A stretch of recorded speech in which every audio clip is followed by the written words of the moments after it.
Chapter 53 How, by the counsel of the Belle Isoult, Sir Tristram rode armed, and how he met with Sir Palomides. So, on a day, La Belle Isoult said unto Sir Tristram, "I may marvel me much," said she, "that ye remember not yourself, how ye be here in a strange country, and here be many perilous knights, and well ye not that King Mark is full of treason, and that ye will ride thus to chase and to hunt an armed ye might be destroyed. My fair lady and my love, I cry your mercy, I will no more do so." So then Sir Tristram rode daily a hunting armed, and his men bearing his shield and his spear. So on a day a little afore the month of May, Sir Tristram chased and harping eagerly, and so the hart passed by a fair well. And then Sir Tristram alighted, and put off his helm to drink of that bubbly water. Right, so he heard and saw the questing bits come to the well.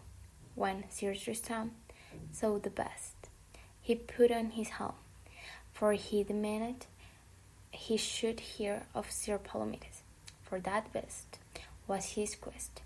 Right, so Sir Tristram saw where came a knight armed upon a noble courser, and he saluted him, and they spake of many things.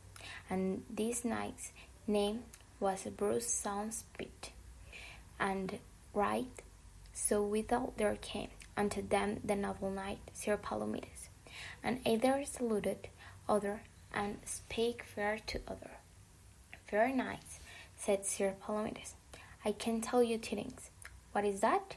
said those knights. "Sirs, with ye will that King Mark is put in prison by his own knights, and all was for love of Sir Tristram.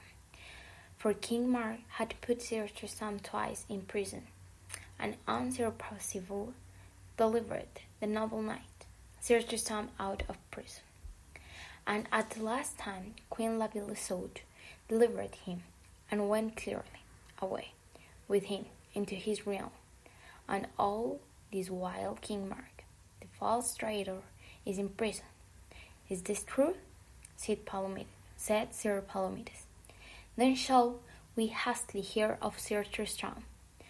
And as for to say that I love La Belle Isoult, paramours, I dare make good that I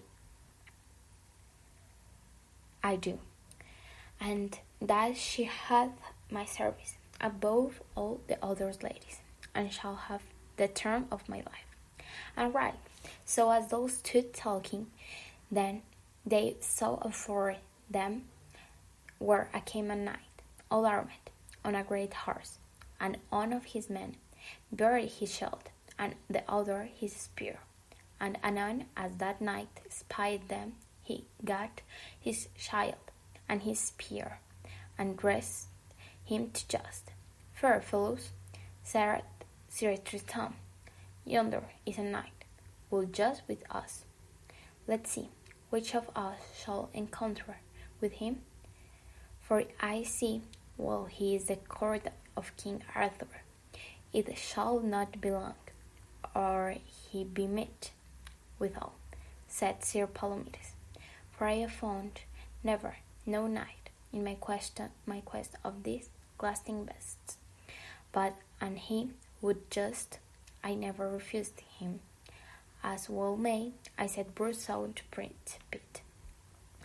Follow that beats as ye, then shall ye do battle with me," said Palomides. So Sir Palomides dressed him unto that other knight, Sir Bleoberis, that was a full noble knight king unto Sir Launcelot. And so they met so hard that Sir Palomides fell to the earth, horse and all. Then Sir Bleoberis cried aloud, and said thus, "Make thee ready, thou false traitor knight, Bruce Soundspeed, for with thou certainly I will have ado with thee to the utterance for the noble knights and ladies that thou hast falsely betrayed, when his false knight and traitor, Brow's son Pete, heard him say so, he took his horse by the bridle and fled. He went as fast as ever his horse might run, for sore he was of him afraid. When Sir Blueberries saw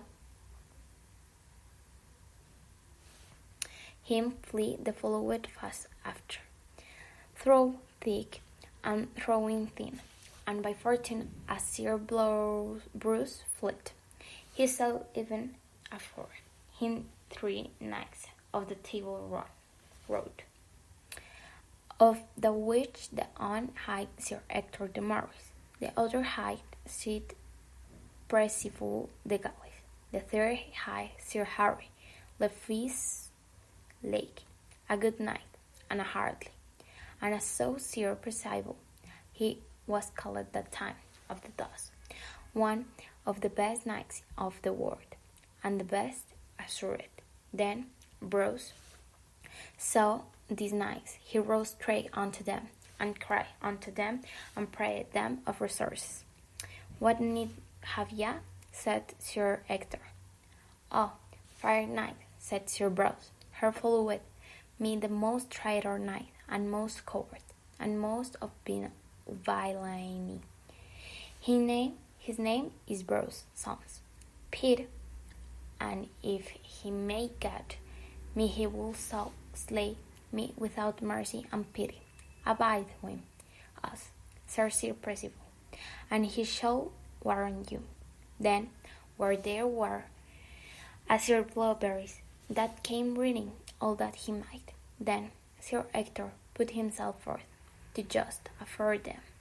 When Sir Blueberries saw that they were 4 knights, and he bought himself, he stood in a doubt whether he would turn or hold his way. Then he said to himself, I am knight of the Table Round, and rather that I should shame mine oath and my blood, I will hold my way, whatsoever fall thereof. And then Sir Hector dressed his spear, and smote either other passing sore. But Sir Hector fell to the earth, that saw Sir Percival, and he dressed his horse toward him out he might drive. But Sir Percival had a such stroke that horse and man fell to the earth. When Sir Harry saw that they were both to the earth, he said to himself, Never was Bruce of such powers. So Sir Harry dressed his horse, and they met together so strongly that both the horse and knights fell to the earth. But Sir Blueberry's horse began to recover again. That saw Bruce, and he came heartily, and smote him over and over, and would have slain him as he lay on the ground. Then Sir Harry le Fils Lake arose lightly, and took the bridle of Sir Bruce's horse, and said, Fie for shame!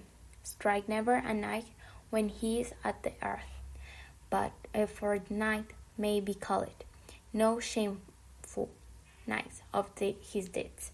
For yet, as men may say Thereas, he lieth of the ground, he hath done worshipfully, and put to the horse passing good knights. Therefore will I not let, said Sir Bruce. That shalt not choose, said Sir Harry. As at this time then were Sir Bruce saw that he might not choose not have will his speak fear. Then Sir Harry let him go, and then anon he made his horse to run over Sir Blueberries, and rushed him to the earth, like I would have slain him. When Sir Harry saw him do so blindly, he cried, Traitor knight, leave off for shame.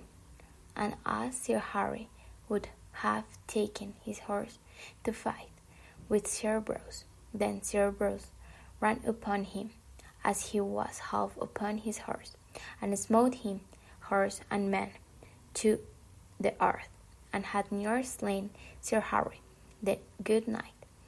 That saw Sir Percival, and was upon his horse. Sir Bors took his horse, and fled all the ever he might.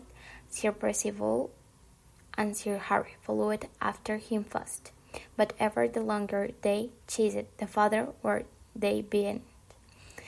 Then they turned again, and came to Sir Ector de Maris, and to Sir Blowberries. "Oh, fair knight," said brave ladies, "why have ye succoured that false knight and traitor?" "Why," said Sir Harry, "what knight is he?" "For well, I wot it is a false knight," said Sir Harry, "and a coward, and a felonious knight," said Blowberry. "He is the most coward knight, and devourer of ladies, and a destroyer of good knights, and especially of Arthur's." "What is your name?"